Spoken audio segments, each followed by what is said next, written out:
Morning, everyone. This is morning time for me. Yesterday I couldn't record a video because I was out all day. Let me just adjust the camera here.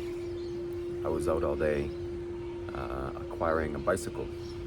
I needed a bicycle first of all, for transportation, but mainly because I want to ride to the beach every single day. And the beach is 20 minutes walk from here, and 20-minute walk every day there and back is not ideal for me. Even though I can do it, but I don't want to. So yesterday I went halfway across Sydney, all the way down south, like 2 hours of bus riding to that location. I found someone on Marketplace, Facebook Marketplace, that was selling a bicycle. And the bike was exactly, or a similar bike that I had in Toronto, which was a fixed gear, one gear bike with very thin wheels and a light frame. So it's a very fast road bike. So I bought that yesterday, and it was a whole mission to get back because I can't take a bike on the bus. So I can get there with no problem, but getting back, it's like 2.5 hours, maybe 3 hours of just biking. It's 2 hours of bus and be an hour of taking the car. So I tried calling at least 10 Ubers, I'm not exaggerating, 11 Ubers actually, I calculated it. And each time someone came, I tried to fit the bike in the car, and it wouldn't fit. And then later I realized that I could just see the car right away as the notification comes on that someone wants to accept my ride. And if it's not an SUV, I just cancel right away. And then like 2 or 3 SUVs came, and they said, no, I can't do this because either I've tried before, or my seats don't fold down, or whatever else. So it was a really, it was a challenge. It was a mission for me to get back home because for those reasons. But finally and eventually I managed to persuade or ask a few bus drivers, hey, can I take the bike on the bus? And reluctantly they agreed. And 7 hours later, I came back home. But now I have the ability to ride to the beach at whenever is convenient for me. And that's what I will do today. That's actually the topic of this video. I want to talk about the ocean, which is a huge passion of mine. It's something that I'm very interested in. The first time I swam in the ocean was around my teenage years. My family took me out to vacation. We went to vacation a lot. We went down south of Canada to tropical countries. And that's the first time that I tasted the ocean. My grandfather taught me how to swim at a very early age, at around 6 or 7. I was still very young. And I loved swimming. Swimming was one of my most favorite activities because I'm so good at it. And when I first saw the ocean, it was so much better than swimming in a lake or a river or a pool. I mean, especially a pool. The salt water would first irritate my eyes, but later I became accustomed to it, and now I don't have irritation in my eyes at all whatsoever. I went snorkeling a lot as well with my dad when we went to these countries, and seeing the sights, seeing the crystal clear blue water and all the fish that swim, and the pure white sand on the bottom, and the coral and rocks, and the sunbeams penetrating the water, and then having the ability to dive down and feel the sensation of the water just saturate you completely. It's truly like another world. It's very beautiful.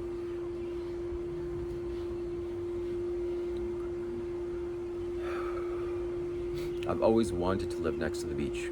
Even in Toronto during the pandemic, I wanted to leave Canada and go somewhere tropical, and I tried, but unfortunately I didn't manage to. And the country that I wanted to go to, they rejected me. Then later I thought, okay, well, I can't go to that country, maybe I can just go to my own country where there's the ocean. So Nova Scotia, that resonated with me. And the day that I booked my flight, okay, I'm going to Nova Scotia tomorrow.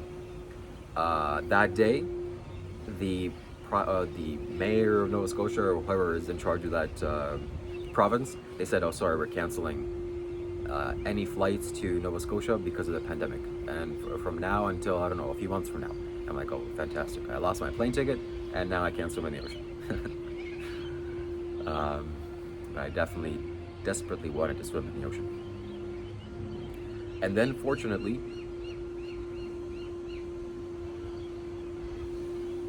I had an intuitive thought to come to Australia, and now I do live right next to the ocean, and I have for the past 2 locations that I've lived here. So I came here in, stayed in a hostel down in the central Australia,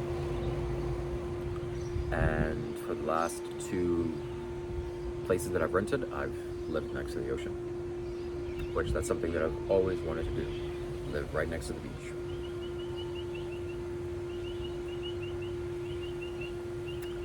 Like I've mentioned in the previous videos, living next to the water isn't so ideal. So I'm not technically right next to the water, I'm still on land. It feels like I'm on land. But just a few minutes walk, I will hit the atmosphere of the ocean. And then a few minutes walk from there, I'll actually be in the water.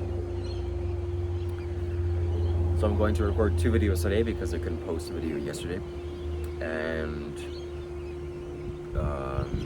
like I said, I'm going to attempt to keep most videos at least 12 minutes long, because that changes the quality of the video, and you, the viewer, benefit from it the most if you stick around and watch, of course.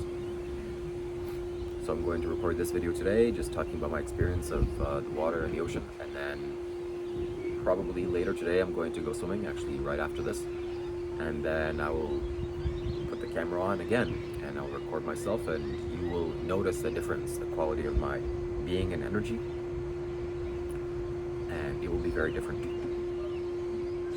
So that brings me to the next point, is how healthy and beneficial swimming in the ocean is. It's maybe one of the most beneficial things that you can do.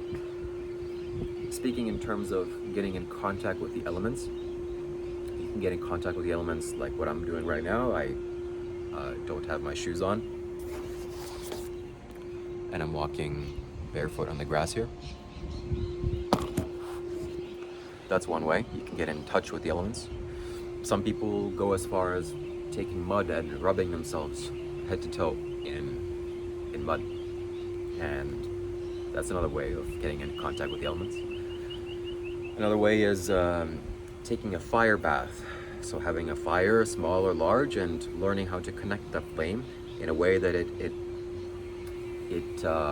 cleanses your aura. You can also do this with,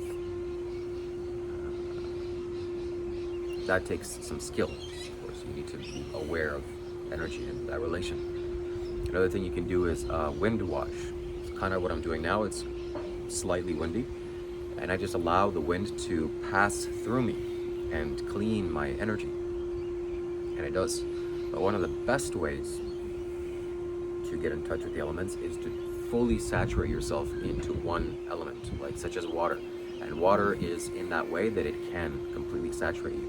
So if you go jump into the ocean or a lake or a pond or a pool, every part of your being is in contact with water or with the element.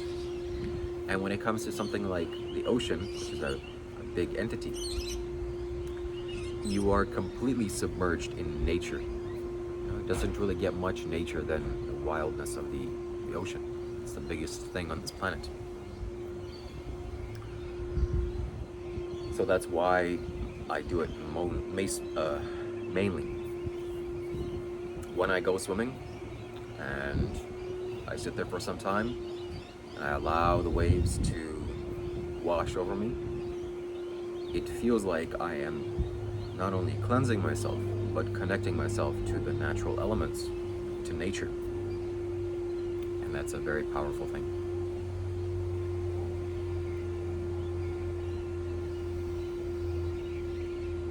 Like I mentioned before, my roommate is a surfing instructor, and he's going to teach me how to surf. Hopefully this Sunday we will go surfing, and I will surf for the very first time. Maybe I'll record a video clip of me doing that and failing miserably. Also, I purchased some equipment. I purchased a wetsuit, goggles, snorkel, fins, and various other types of things such as those to be able to go free diving, to dive deeper into the ocean for longer amounts of time and explore and be like a fish. And other ocean-related activities that I'm planning to do here while I'm in Sydney.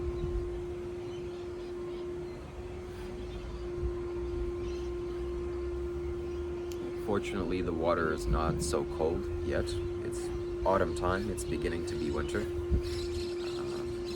But I'm from Canada and originally born in Ukraine. I am very accustomed to cold and cold water. So this feels like summertime still. The last thing that I want to mention is a rock placed somewhere on land over thousands and potentially millions of years gets eroded away by the natural elements, by the wind and water and whatever other elements that it can be affected by. And that rock breaks up into two, and tiny little particles of pebbles, smaller pieces of that rock, fall down onto the earth.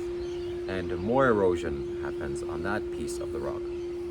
And eventually that rock turns into fine dust, or what we call as sand. Then a big storm happens, lots of rain. The rain takes those tiny little sand particles and pushes them into the river. And the river carries them to the ocean. Then, that's why we have beaches. That was what creates a beach. Sand is just tiny little particles of rocks that have been broken apart. And when next time you're walking on sand, you have to visualize and also understand that you're walking on something that has seen millions of years of history. You're walking on a time capsule, on millions of them.